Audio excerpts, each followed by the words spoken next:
Welcome to 1189, an online Bible commentary. My name is Tyler Marston, and today we're taking a look at Exodus chapter 36. The people have been set free from slavery by God, and God wants to live with them and be their God. Ultimately, what he wants is a return to the Garden of Eden, a new creation uncorrupted by human sin. The problem is, the people are stubborn. They complain and they build idols and they worship them. They're not just held in captivity by the Egyptians, they're held in captivity by their own sinful hearts. But Moses interceded on behalf of the people, and God renewed his covenant with Israel. And so after all this, they finally begin construction on the tabernacle, God's tent. And here in this chapter, we realize the importance of following God's instructions, specifically in the way that everyone gives exactly what God has called them to give. And if we sacrificially give our time, our money, and our resources in the same way, we will also be blessed with God's presence. Then Moses called Bezalel and Aholiab, and every skillful person in whom the Lord had put skill, everyone whose heart stirred him, to come to the work to perform it.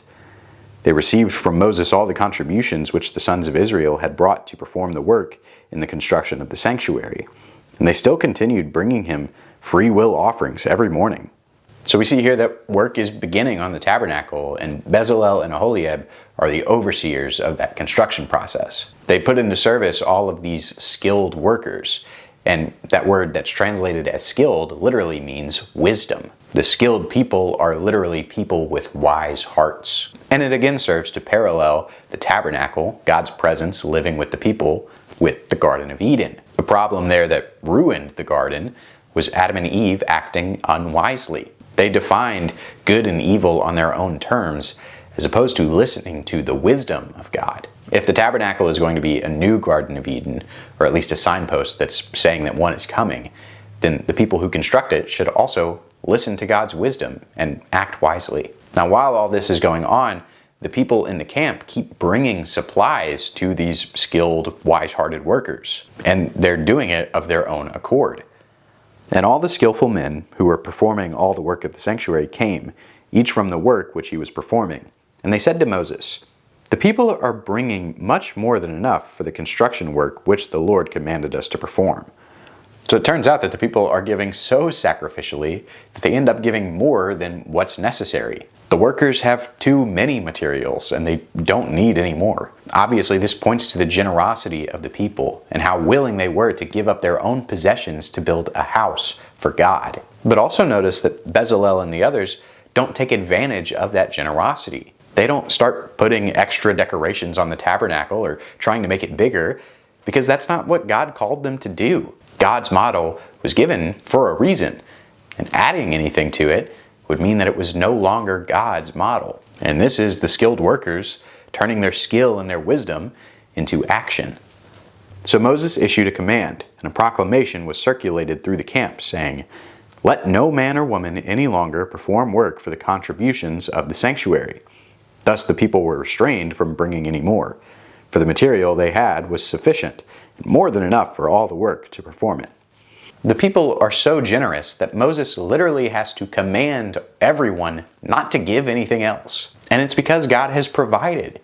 There's more than enough materials to accomplish God's plan. The lesson here is that too many times, especially in the church, we don't trust that God will provide for our needs. We don't believe that His Spirit will move people to give as the church needs. It's good to take a second and remind ourselves, as a former pastor of mine used to say, that you have all the people in your church right now to do everything God wants you to do with your church right now. All you have to worry about, whether you're a pastor or a layperson, is doing what God has called you to do, giving what God has called you to give, and trusting that God will move and take care of the rest.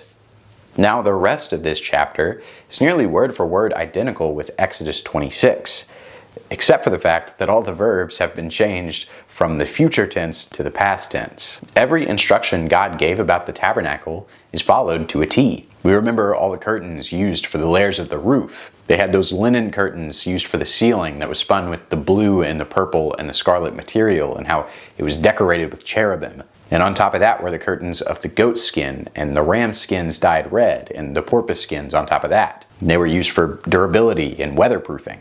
And it was all stitched together, representing that oneness, that unity of God being with his people. And the walls are made of those boards that are covered in gold and attached with silver sockets. They're all constructed to the same dimensions as chapter 26 instructed. And the bars of wood are also made and overlaid with gold and are placed to give skeletal support to the walls. And finally, they make the screen for the entrance to the tabernacle and the veil that separates the holy place from the Holy of Holies. And it's also made of that blue, purple, and scarlet material and decorated with cherubim. And so, God's house, the tabernacle proper, is built.